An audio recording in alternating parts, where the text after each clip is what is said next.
बिस्मिल्लाहिर्रहमानिर्रहीम। अस्सलाम वालेकुम नादरीन, आप यूट्यूब चैनल देख रहे हैं, मैं इमरान खान हूँ। नादरीन, सुहेल अफरीदी अपनी कंपेन चला रहे हैं। कल उन्होंने दौरा किया बनू का। ये दहशतगर्दी से मुतासरा इलाका है, यहाँ पे ऑपरेशन भी चल रहे हैं और यहाँ पे दहशतगर्दी के कई वाक़यात भी हो चुके हैं, बल्कि कई एरियाज़ के अंदर लोगों का निकलना भी बाज़ औक़ात महाल हो जाता है। इसको हम पहले भी रिपोर्ट कर चुके हैं।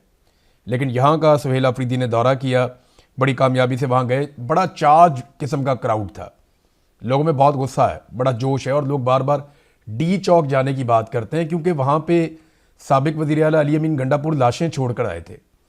तो खैबर पख्तूनख्वा के लोगों को आप अच्छी तरह जानते हैं, आपको आइडिया है कि ये गजूर पश्तून है। तो वहाँ पे क्योंकि लाशें छोड़कर आए थे, वो वहीं वापस जाना चाहते हैं।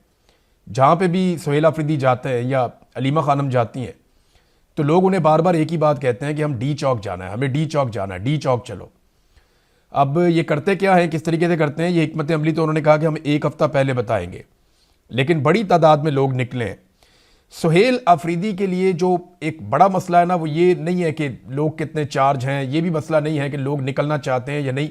बड़ा मसला ये है कि वो इतने ज़्यादा लोगों को कैसे अकोमोडेट करेंगे और किस तरीके से इतनी बड़ी तादाद में लोगों को लेकर इस्लामाबाद की तरफ जाएंगे, और वो लोगों को कैसे कायल करेंगे कि सबको निकलना है। उसके लिए एक उम्मीद देनी पड़ेगी उन्हें लोगों को, क्योंकि मायूसी बहुत ज़्यादा फैलाई गई है मीडिया के ज़रिए से, मिलिट्री एस्टेब्लिशमेंट के अपने प्रोपेगेंडास के ज़रिए से और दीगर ज़राए से। उन्होंने काफ़ी मायूसी फैलाई है। जितना जुल्म और जबर किया, उसके बाद फिर लोगों की हालत भी बड़ी पतली कर दी है महंगाई को बढ़ा के। तो लोग तो निकलना चाहते हैं, उन्हें यह भरोसा दिलाना कि आप निकलेंगे तो इससे फ़र्क पड़ेगा, उन्हें यह भरोसा दिलाना कि आप निकलेंगे तो निज़ाम जो है वो हथियार फेंकेगा, और लोगों को यह भरोसा दिलाकर साथ अपने लेकर जाना, ये एक बड़ा टारगेट है सुहेल अफरीदी के लिए। देखिए, उनकी अपनी पार्टी के अंदर भी बहुत सारी मुश्किलात हैं उनके लिए। बहुत सारे लोग जो माजी में कामयाब नहीं हुए, वो नहीं चाहेंगे कि सुहेल अफरीदी कामयाब हो जाए, क्योंकि सियासत बड़ी जालिम चीज़ है। लोग बड़े मकसद से तवज्जो हटा देते हैं और छोटे छोटे फ़ायदों के लिए लड़ना शुरू हो जाते हैं।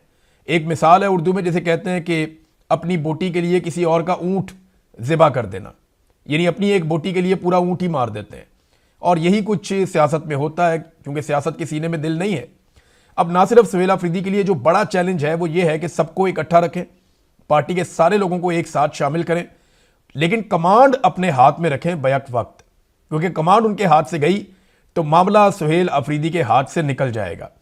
क्योंकि जो कुछ भी दांव पे लगा हुआ है वो अब सुहेल अफरीदी का लगा हुआ है, किसी और का कुछ भी दांव पे नहीं लगा हुआ, क्योंकि अनाउंसमेंट सुहेल अफरीदी ने की है। सारे लोग सुहेल अफरीदी की तरफ देख रहे हैं।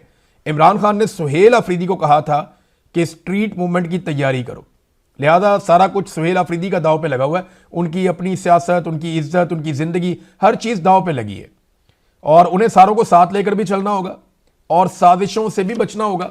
पब्लिक को यकीन भी दिलाना होगा कि जब वो निकलेंगे तो इससे फ़र्क पड़ेगा, और ऐसा बंदोबस्त भी करना होगा कि बड़े पैमाने पर लोग निकलकर उनके साथ चल पड़े। यहां जो जनूबी इजला है, यहां पे एक और प्रॉब्लम भी है, और वो ये है कि लोग शिकवा करते हैं कि इन इलाकों में बहुत सारी चेक पोस्टें और हमें बार बार रोका जाता है, हमें तंग किया जाता है। यही प्रॉब्लम जो है वो बलूचिस्तान में भी आता है, यही मसला जो है वो खैबर पख्तूनख्वा में भी आता है। और लोग बार बार कहते हैं कि जो कंटोनमेंट्स बनाए गए हैं खैबर पख्तूनख्वा के मुख्तलिफ इलाकों में, वहाँ पर तलाशी की वजह से और रुकावटों की वजह से, नाकों की वजह से उनकी बड़ी तजलील होती है, उन्हें बड़ी परेशानी होती है, उनकी तलाशियाँ ली जाती हैं। फिर ये लोग बापर्दा लोग हैं, इनकी खवातीन बाज़ों का साथ होती हैं, तो वो भी एक बड़ा प्रॉब्लम हो जाता है। मुझे माजी में मेरे एक दोस्त थे मिलिट्री में, ब्रिगेडियर साहब, उन्होंने कहा था जी यहाँ पे सबसे बड़ा इशू ये है कि खवातीन जब इनके साथ होती हैं ना, तो ये बहुत ज़्यादा गुस्से में आ जाते हैं और ये नहीं चाहते कि इनकी गाड़ी को चेक किया जाए या कोई तलाशी ली जाए। ये उसे अपनी तौहीन समझते हैं। पश्तून और बलोच, इन लोगों में ये प्रॉब्लम है। प्रॉब्लम क्या है, उनका अपना एक कल्चर है, तो जब आप कल्चर के साथ टकराते हैं तो फिर उसका रद्द-ए-अमल तो आता है। अब यह है कि सुहेल अफरीदी ने कहा कि जनाब जो कंटोनमेंट्स क्यों नो गो एरिया बने हुए हैं, यानी ये सड़कें उन्होंने कहा कि हमने अवाम के लिए बनाई हैं, ये हमने नाकों के लिए या इदारों की हिफाजत के लिए सड़कें नहीं बनाई। यानी इदारे अगर अपनी हिफाजत करना चाहते हैं तो वो ज़रूरी तो नहीं है कि सड़कें बंद करके अपनी हिफाजत करें। पूरी दुनिया में इदारे अपनी हिफाजत करते हैं, सड़कें बंद किए बगैर भी करते हैं, लेकिन जिस तरीके से यहाँ पे नो गो एरिया बना दिया जाता है कंटोनमेंट को, वो एक प्रॉब्लम है। तो सुहेल अफरीदी ने उस पर वार्निंग दी कि उन्हें ख़त्म किया जाए, बल्कि उन्होंने कहा कि मेरे पेशावर जाने से पहले ख़त्म किया जाए। उन्होंने कोर कमांडर से भी कहा कि ये ज्यादती है ये ज्यादती ना की जाए। सड़कें हमने आवाम के लिए बनाई हैं, ये हमने नाकों के लिए नहीं बनाई, या इदारों की हिफाजत के लिए सड़कें हमने तामीर नहीं की। आवाम के पैसा है, आवाम पे लग गया, सड़कें बन गई तो लोगों को वो सहूलत लेने दें। देखिए ना, भारत ने अपने कंटोनमेंट्स खत्म कर दिए। भारत ने आज़ादी मिली और लगभग 7 दहाइयों तक उनके वहां पे कंटोनमेंट्स रहे। कंटोनमेंट मैं आपको बताऊं, ये वो इलाका होता है जो फौज के ज़ेरे कंट्रोल होता है, या उसको छावनी का इलाका कहते हैं, जहां पे फौजी निज़ाम चल रहा होता है, इसे कंटोनमेंट कहते हैं। यहां की सिक्योरिटी और दीगर बहुत सारी चीज़ें फौज के कंट्रोल में रहती हैं, तो बेशुमार चीज़ें रहती हैं, उससे बहुत सारा पैसा भी बाज़ों का जनरेट होता है। तो इंडिया ने तो अपने कंटोनमेंट्स खत्म कर दिए, और पाकिस्तान में हर थोड़े अरसे के बाद एक नया कंटोनमेंट एरिया बन जाता है, नए लोगों को वहां पे खपा दिया जाता है, वहां से ज्यादा इनकम जनरेट होना शुरू हो जाती है। तो ये ऐसा लगता है कि कंटोनमेंट्स के अंदर कोई और मखलूक रहती है और बाहर कोई और मखलूक रहती है। यानी कंटोनमेंट्स के बाहर रहने वाले पाकिस्तानी भी उतने ही महफूज होने चाहिए जितना कि कंटोनमेंट्स के अंदर रहने वाले पाकिस्तानी महफूज हैं। कंटोनमेंट्स के अंदर जो लोग रहते हैं उनके खून का रंग भी सुर्ख है, उनके पास भी ग्रीन कलर का शनाख्ती कार्ड है, वो भी एक आम पाकिस्तानी है, और जो कंटोनमेंट के बाहर रहते हैं वो भी आम पाकिस्तानी है। तो इनके लिए इतना फर्क क्यों है कि उनके लिए दीवारें खड़ी की जाती हैं, बड़े बड़े बैरियर्स लगाए जाते हैं, बड़े नाके लगाए जाते हैं और चेक पोस्टें बनाई जाती हैं, और आम आदमी को वहां दाखिल भी नहीं होने दिया जाता। कोयटा की मिसाल आपके सामने है। आपको अगर वहां दाखिल होना तो आपको बहुत पहले आगाह करना पड़ता है। वहां के जो जर्नलिस्ट हैं वो ऐसी ऐसी बातें बताते हैं कि बंदा कान पकड़ के रह जाता है कि ये क्या हो रहा है। बहरहाल ये कंटोनमेंट्स वाली पाकिस्तान के अंदर ही गेम चल रही है। इंडिया ने तो इसको खत्म कर दिया। हमें भी एक जमहूरी मुल्क होने के नाते इन चीज़ों को खत्म करना चाहिए। मुझे बड़ी शर्मिंदगी होती है जब मैं इंडिया की मिसाल देता हूँ बहुत सारी चीज़ों के अंदर, लेकिन इंडिया हमसे बहुत बेहतर परफॉर्म कर गया बहुत सारी जगहों पे, बहुत सारी चीज़ों में। हमें भी ये परफॉर्मेंस दिखानी चाहिए थी। नाज़रीन, आज के दिन कौमी असम्बली और सेनेट के इजलास शुरू हो रहे हैं और उनमें नए सूबों के क़याम पर भी गुफ्तगू होगी। अलग अलग किस्म के बिल्स भी आएंगे। ख़ास तौर पर मुझे अच्छी तरह पता है कि ये जो मक्का के अंदर एक मुआहदा हुआ जिसमें 3 मुल्कों का भी एक दिफाई इत्तेहाद हुआ है, या दिफाई मुआहदा हुआ 3 मुल्कों के बीच में, उस मुआहदे के ऊपर भी करारदाद लाई जाएगी कि जनाब बड़ा अच्छा मुआहदा हुआ। लेकिन आप मज़े की बात देखें कि करारदाद ये लेकर आएंगे, लेकिन करारदाद लाने वाले ने भी मुआहदा नहीं पढ़ा कि उसमें क्या लिखा हुआ है ना दिलचस्प बात। ये मुआहदे की तारीफ करो, इसके हक में करारदाद लेके आओ, ये हुक्म आ गया, हम तारीफ भी करेंगे, करारदाद भी लेकर आएंगे, लेकिन उसमें लिखा क्या है ये हम आपको नहीं बता सकते, वो सीक्रेट है। यानी अजीबोगरीब बात नहीं है आपकी। यानी मुझे कोई किताब दे दे और मुझे कहे जनाब इस किताब को पढ़े बगैर आपने इसके ऊपर एक अच्छा सा तबसरा कर देना है, और मैं एक अच्छा सा तबसरा कर दूं इस किताब को पढ़े बगैर, तो ये तो बड़ी जहालत है। तो इसी तरह से ये मुआहदा पार्लियामेंट ने पढ़ा तो नहीं है, ना पार्लियामेंटेरियंस के पास इसकी कॉपी है, ना सेनेटर्स के पास इसकी कॉपी है, ना इसकी कॉपी जो है वो मेरे ख्याल प्राइम मिनिस्टर के पास भी नहीं होगी। तो जब मुआहदा किसी ने पढ़ा ही नहीं तो उस मुआहदे के ऊपर आप करारदाद कैसे पेश कर सकते हैं? किताब आपने पढ़ी नहीं, उसके बारे में आप अपने कमेंट या अपनी राय कैसे लिख सकते हैं कि जनाब ये किताब में ये भी अच्छा है, ये भी अच्छा है, ये भी अच्छा है, ये भी अच्छा है? ये नहीं कह सकते। आप सिर्फ ये कह सकते हैं इस बंदे ने किताब लिखी, इसकी बड़ी मेहरबानी, किताब लिखते रहना चाहिए, किताब बहुत अच्छी चीज़ होती है, काफ से किताब होती है, और किताबें जो है वो दुनिया में इतनी सारी हैं और किताबों से तालीम फैलती। ये बातें तो आप जर्नल कर सकते हैं, लेकिन आप उस मुआहदे के बारे में स्पेसिफिकली जब तक नहीं जानते आप उसके ऊपर अपनी राय नहीं दे सकते। लेकिन यहां पे हुक्म आ गया है, लिहाजा ये करारदाद भी आएगी और मुतफ़िका तौर पे मंजूर भी हो जाएगी, आप देख लीजिएगा। अब ये जो एक बहस है या जो शुरू होने वाली बहस है कि नए सूबे बनेंगे, उनका क़याम अमल में लाया जाएगा, क्योंकि मोहसिन नकवी ने आसिम मुनीर साहब की ये ख्वाहिश तो बता दी है, लेकिन इस वक्त पाकिस्तान में जमहूरी हुकूमत नहीं है, और एक ऐसी हुकूमत जो जाली हुकूमत है, जिसे जाली तरीके से लाकर बिठाया गया है, क्या वो इतना बड़ा फैसला कर सकती है कि पाकिस्तान में नए सूबे बना दे? वैसे तो पाकिस्तान में नई अदालतें भी बना दी जाली हुकूमत ने, पाकिस्तान में इस्तिस्ना और एक्सटेंशन भी दे दी, 2 आईनी तरामीम करके आइन का हुलिया बिगाड़ दिया जाली हुकूमत ने। लेकिन क्या अब उन्हें इतनी हिम्मत और इतना हौसला हो गया कि वो नए सूबे भी अब बना छोड़ेंगे और उसके ऊपर कोई एतराज भी नहीं करेगा? पाकिस्तान तहरीक इंसाफ को मेरे ख्याल में मौक़िफ़ ये लेना चाहिए कि ये बड़ी अच्छी बात है, नए सूबे बनने चाहिए, नए यूनिट्स बनने चाहिए, हम इसके हक में हैं, लेकिन हम ये चाहते हैं कि नई पार्लियामान आए, फ्री एंड फेयर इलेक्शन हो, उसके नतीजे में जो नई पार्लियामान आए वहां पे बैठ के इत्तफाक राय के साथ नए सूबे बनाए जाए। इसके अलावा और कोई चीज नहीं होनी चाहिए। नाज़रीन, हालात ये हैं कि साबिक डिफेक्टो पाकिस्तान के हुक्मरान और साबिक army chief general Bajwa, de facto हुक्मरान में इसलिए कह रहा हूं कि ये आप बिला वजह ही यहां पे बैठे होते हैं वजीर आजम वगैरह आके, कंट्रोल तो सारा पीछे से आर्मी चीफ कर रहा होता है।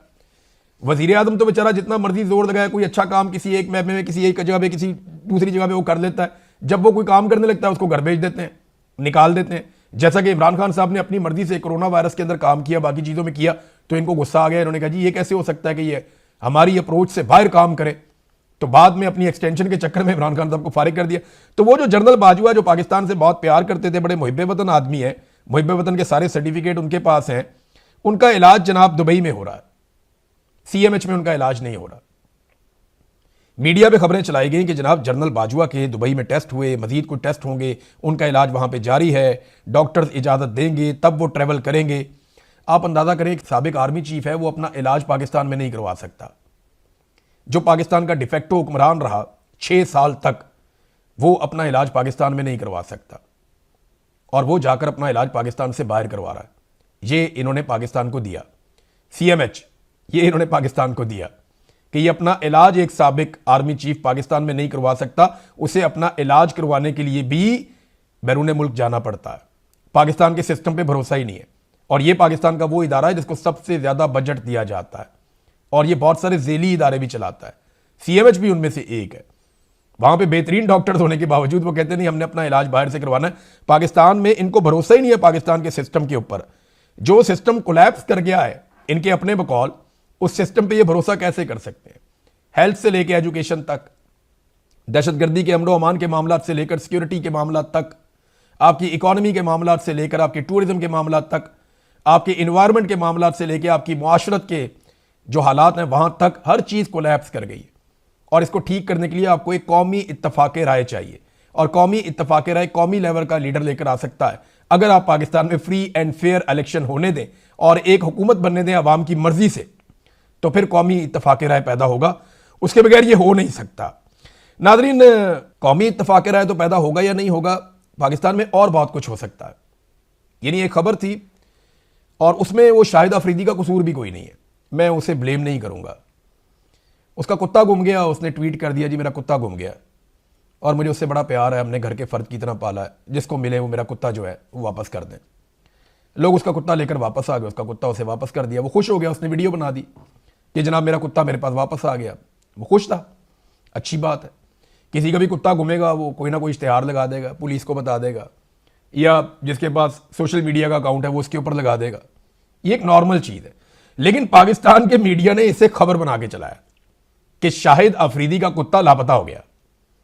पाकिस्तान में बलोच नौजवान लापता होते हैं, पाकिस्तान में पश्तून नौजवान लापता होते हैं, पाकिस्तान में पंजाब में सवाल उठाने वाले लापता होते हैं, पाकिस्तान में शायर और सहाफ़ी लापता होते हैं, पाकिस्तान के अंदर सियासतदान और वकील लापता होते हैं, पाकिस्तान में माओ के बच्चे लापता होते हैं, माएँ उन्हें ढूंढती रहती हैं, सड़कों पर बैठी रहती हैं और खबर नहीं चलती। लेकिन शाहिद अफरीदी का कुत्ता लापता हुआ तो पाकिस्तान का मीडिया खबर चला रहा था। मुझे प्रॉब्लम शाहिद अफरीदी से नहीं है, उसका तो बेचारे का कुत्ता गुम गया था, वापस आ गया। मुझे प्रॉब्लम पाकिस्तान के मीडिया और निज़ाम से है। क्या जो आदमी फील्ड मार्शल का बोसा लेगा उसका कुत्ता भी गुम जाएगा तो मीडिया खबर चलाएगा? और जो आदमी फील्ड मार्शल की सियासत में मुदाखलत पर गुफ्तगू करेगा या तनकीद करेगा, वो साबिक वजीर आज़म भी होगा तो उसे इलाज की सहूलत भी नहीं मिलेगी, और उसकी तस्वीर भी टीवी पे नहीं आएगी, उसकी आवाज़ भी टीवी पे नहीं सुनाई जाएगी। ये है हमारे मीडिया की हालत, और ये है पाकिस्तान में कानून और इंसाफ, ये है पाकिस्तान में तरीक़ाकार। अगर आप एस्टेब्लिशमेंट के सामने लेट जाएं, आप उनके वफादार बन जाएं, तो सारा निज़ाम आपको सर्व करता है। लेकिन आप अगर उनकी घटिया सियासत के ऊपर सवाल उठाएं तो फिर आपको गुमनाम कर दिया जाता है, आपका नाम मिटा दिया जाता है, आपका निशान मिटा दिया जाता है, जो पाकिस्तान में किया जा रहा है। बड़ा अनफॉर्चुनेट है, मुझे बड़ी तकलीफ हुई ये कंपैरिजन करते हुए। लेकिन सच ये है कि एक कुत्ते के लापता होने पे खबरें चल रही हैं, मीडिया में हेडलाइंस चल रही हैं, लेकिन माओं के बच्चे लापता हो रहे हैं। बलूचिस्तान में, खैबर पख्तूनख्वा में हमारे नौजवान लापता हो रहे हैं, उसके बारे में कभी मैंने खबर चलती नहीं देखी, बल्कि उस खबर को दबाया जाता है, छुपाया जाता है। वो माएँ सड़कों पर बैठी रहती हैं लेकिन उनकी खबर नहीं दी जाती, सामने ही नहीं आने दिया जाता। लेकिन अगर आप लाडले सिस्टम के, तो फिर आपको क्या मिलता है? ये आईजी और डीसी जो है वो बग्गी में बैठ के इस्लामाबाद में फिर रहे थे वहां पे, और बार बार वो जो वहां पे मेजबान था या जो माइक के ऊपर एक शख्स था और एक खातून थी, वो बार बार ये गुजारिश कर रहे थे कि तालियां बजाएं, तालियां बजाएं। कोई बंदा ताली नहीं बजा रहा था। आईजी और डीसी वहां पे बग्गी में बैठ के गुजरे अवाम के सामने से, मोहसिन नकवी ने कहा जी इसलिए गुजरे कि हम नहीं आ सके, सदर नहीं आ सके। और भाई बात यह है कि इनकी औकात क्या है कि ये उसके अंदर बैठे? क्या ये अपने आप को हुक्मरान समझ रहे थे? इन्हें लग रहा था कि ये हुक्मरान है और ये बग्गी में बैठेंगे? इसके पीछे ना एक रीज़न है। एक तो अवाम ने ताली नहीं बजाई, इससे आईजी को और डीसी को अपनी औकात का पता चलना चाहिए कि उनकी हरकतों की वजह से लोग उन्हें कितना प्यार करते हैं या लोग उन्हें कितना पसंद करते हैं कि किसी ने ताली भी नहीं बजाई। लोग उन्हें पसंद भी नहीं कर रहे थे, बार बार कहा जा रहा था और ताली नहीं बज रही थी, और ये वहां पे चौड़े होकर बग्गी में बैठे हुए थे, खुद को हुक्मरान समझ रहे थे। दरअसल इनको ना इस बात का पता है कि जो हुक्मरानों को लेकर आए ना, उन्होंने इनको लाकर ये पोस्टिंग्स दी हुई हैं। यानी जिन्होंने इनको पोस्टिंग्स दी हैं, एक को आईजी बनाया, एक को डीसी बनाया, उन्हीं लोगों ने जो है वो हुक्मरानों को भी लाकर बिठाया जाली फॉर्म 47 के ऊपर। कम से कम इन लोगों ने मुकाबले का इम्तिहान तो पास किया था, वो तो जाली फॉर्म 47 के ऊपर आए, उनके पास तो इतनी इखलाकी जरूरत भी नहीं है। तो फिर ऑटोमेटिकली इन ब्यूरोक्रेट्स के अंदर ये हौसला आ जाता है कि यार अगर वो बैठ सकते हैं बग्गी में तो हम भी बैठ सकते हैं, हम तो उनसे ज़्यादा काबिल हैं, हम तो कोई इम्तिहान भी देकर आए हैं, वो तो जाली सीटों के ऊपर आकर बैठे हैं और वो भी उसी निज़ाम के बेनिफिशरी हैं, उसी एस्टेब्लिशमेंट के वफादार हैं जिस निज़ाम के बेनिफिशरी हम हैं और जिस एस्टेब्लिशमेंट के वफादार हम हैं। बहरहाल ये फीलिंग ले रहे हैं वो सदर वाली और वज़ीर आज़म वाली, और कोई पता नहीं कल को फील्ड मार्शल साहब का दिल आ जाए तो वो इनको सदर और वज़ीर आज़म बना भी दें, क्योंकि पाकिस्तान में तो निज़ाम ऐसे ही चलता है, इसी तरह चलता है। नवाज शरीफ ने, याद है आपको, ओन चौधरी साहब को वोट दिया था। मैं तो उस दिन हैरान हो गया था कि मियाँ साहब को क्या हो गया, लेकिन मियाँ साहब का सारा इनकलाब उस दिन मुझे समझ आ गया था जिस दिन मियाँ साहब ने वोट को इज्जत देते हुए ओन चौधरी को जाकर वोट डाल दिया। नाज़रीन, इस वीलॉग के आखिर में मैं सिर्फ आपको इतना बताता हूं कि डोनाल्ड ट्रंप के लिए बड़े संजीदा मसाइल पैदा हो चुके हैं, तो जिन पे तकिया था वही पत्ते हवा देने लगे। वक्त आएगा, आप देखेंगे नवंबर का इलेक्शन जो है ना, वो अब जीतना बहुत मुश्किल होता चला जा रहा है डोनाल्ड ट्रंप के लिए। उसकी ना बड़ी बड़ी वजूहात हैं। जो 4 मेन वजूहात हैं उनमें से एक तो ये है कि अमेरिका अपने इत्तेहादियों से दूर हुआ और अमेरिकन को लगता है कि डोनाल्ड ट्रंप ने अमेरिकन की इज्जत में कमी की है। बहुत सारे ममालिक जो अमेरिका के साथ मिलकर लड़ते थे वो साथ आए नहीं। दूसरा, अरबों का एतमाद अमेरिकन पे बहुत कमज़ोर हुआ है अपने दिफा के नुक्ता नज़र से, ये एक बड़ा प्रॉब्लम है। तीसरा ये है कि अमरीकी फ़ौजी ताकत पर बहुत सारे सवालिया निशानात उठे हैं। यानी अगर वो ईरान के साथ नहीं लड़ सकते तो रशिया और चीन के साथ कैसे लड़ेंगे, एक बड़ा सवाल पैदा हो गया। फिर ट्रंप के जो आलमी सतह पे जो उनका इमेज है वो बना रहे थे कि मैं जंगे रोकने वाला आदमी हूं, उस इमेज को बड़ा धचका लगा है। फिर एप्स्टीन फाइल वाला मामला है, वो अभी थोड़े अरसे में आप देखेंगे, स्पेशली सितंबर और अक्टूबर के महीने में आप उसकी बहुत ज़्यादा बाज़गश्त अमेरिकन अखबारात में, मीडिया में सुनेंगे तो आपको आइडिया हो जाएगा कि डोनाल्ड ट्रंप के लिए वो कितना ज़्यादा डैमेजिंग होगा। तो ट्रंप के लिए बहुत अच्छी खबरें नहीं है आने वाले 2 महीनों में। और असल में जो टिक टॉक हो रहा है ना, काउंटडाउन, वो उधर अमेरिका में डोनाल्ड ट्रंप के लिए हो रहा है। तो पाकिस्तानी सरकार ने लॉबिस्ट हायर किए हुए हैं और पाकिस्तानी सरकार पूरी कोशिश कर रही है, सरकार में बोलूं तो आसिम मुनीर और उनके साथी ये पूरी कोशिश कर रहे हैं कि किसी तरह अब जो दूसरी तरफ की पार्टी है, क्योंकि ये तो रिपब्लिकन्स हैं, अब वो चाहते हैं कि डेमोक्रेट्स के साथ भी इनके ताल्लुकात दोबारा से इस्तवार हों और बेहतर हो जाएं, ताकि आने वालों के साथ भी इनकी पींगें चढ़ जाएं। अब तक के लिए इतनी, अपना ख्याल रखिएगा, अपने चैनल का भी। अल्लाह हाफ़िज़।